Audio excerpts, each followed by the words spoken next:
Okay, we're going to talk about a contradiction that exists between the military industrial complex and free market capitalism. So, we have these defense contractors like Raytheon and Boeing, and they are paid by the government through the defense contracts to design and manufacture weapons, right? So, in effect, these companies are publicly traded. So any average Joe can go out and purchase stock in these companies and profit from military conflict, right? So when the U.S. buys or writes a defense contract, they buy weapons from the defense contractors and they use the weapons. Or maybe they sell the weapons to Ukraine or Israel, for example. Or maybe they give money to Ukraine and Israel and they use that money to buy weapons from the defense contractors, right? So the point here is that we allow people to profit from war. Okay, we know this. This has been around a long time, right? And usually, as we've seen recently with Israel, when a conflict breaks out, the stock in these defense contractors it goes up, right? So if you happen to see this Israel-Palestine conflict coming, then you could invest prior to the conflict in, well, you're going to profit, right? That's how capitalism works. That's how the stock market works. Now, here's the thing, though.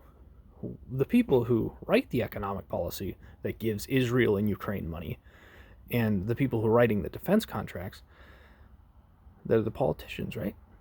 And so basically these politicians, they have the power to start wars. They have the power to write economic policy that gives money to Ukraine and Israel to, again, to spend on defense contracts or to purchase weapons. We have allowed the same people who start the wars and write that economic policy to also purchase the stock in these companies. So the people who start the wars can profit from the wars. That's a big problem. Can we not? We can all agree that there's a big misstep there. Okay, we can't allow people to profit from wars to be the same people who can start the wars. Otherwise, what's going to happen? Well, we're going to have a runaway military industrial complex. And that's exactly what we have right now. We have a bunch of corrupt politicians who own stock in military and military defense contractors, right?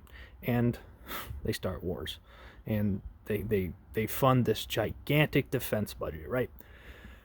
So we've known this for a while, though. We know about the corrupt politicians. We know about the warmongering, but about the contradiction. Okay, so let's say we give Israel weapons or money to buy weapons, whatever it may be, and they bomb Gaza as they recently have. Now, people worked in Gaza. Okay, they worked in the buildings that are now destroyed, right? So we have allowed a military-industrial complex to literally infringe on the free market capitalism in Gaza, okay?